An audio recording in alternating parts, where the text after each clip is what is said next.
One, two, 1, 2, 3, 4.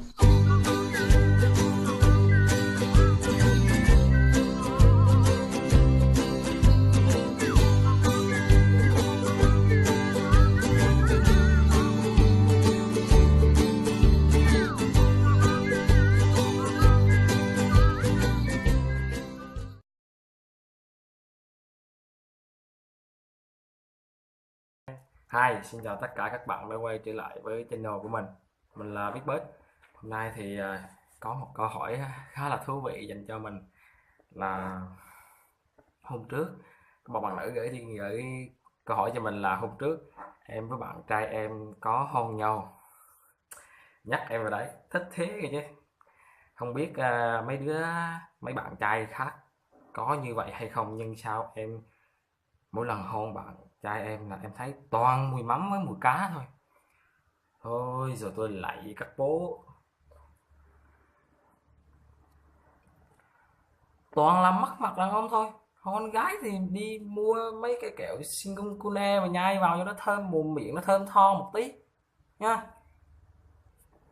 1.200 cái chia ra ông một em một cái, thằng kia một cái, nhai nhai xong hôn nhau cực cúng nha, cực phê. Không tin ông thử đi, em thử đi. Hai đứa mà yêu nhau ấy thì mua kẹo Singungkune mà nhai vào rồi hôn nhau thì sau đó là buốt óc, cực sướng nha.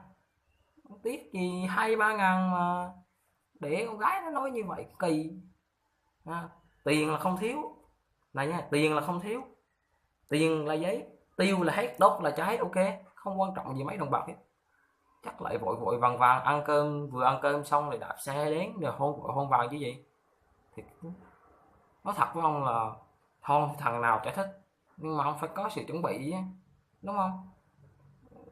Làm gì mà để tụi con gái nó phải nói là hôi mắm với cá như vậy, kỳ.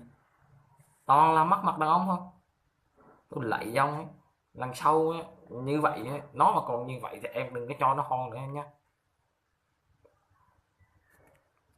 Bữa sau em kiểm tra thử mồm nó trước đi rồi nó cho nó hôn. Nó mà còn như vậy nữa thì đừng cho nó hôn luôn, cho nó ăn chay trường cho nó kinh, cho nó sợ nha.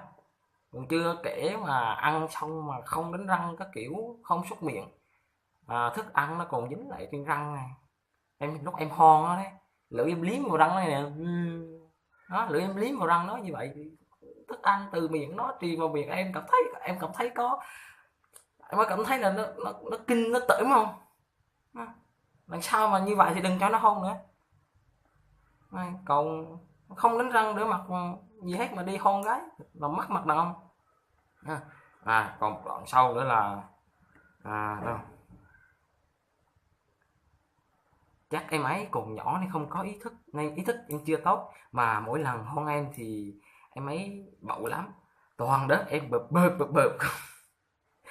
Thôi chết rồi em ơi, nó lái máy bay đấy, bỏ phi công đây, bây giờ nó ra trường nhiều lắm em à. Tại sao con gái lại có những sự thích lạ kỳ như vậy? Tại sao là không thích những anh mà bằng tuổi hoặc là lớn tuổi hơn, lớn một một hoặc 2 tuổi đi, nay thích tụi nhỏ hơn, tụi nó còn con nít có thích gì. Nó gọi là trẻ trâu ở đây mà, biết không? Đấy. Còn có vụ mà đất bầm bợp, anh cũng lại em luôn.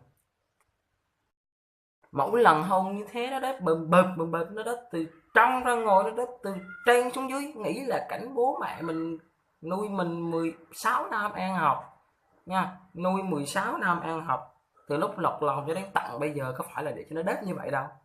Em nghĩ thêm, em nghĩ lại xem em có thương, em có cũng thấy thương bố mẹ mình hay không nha.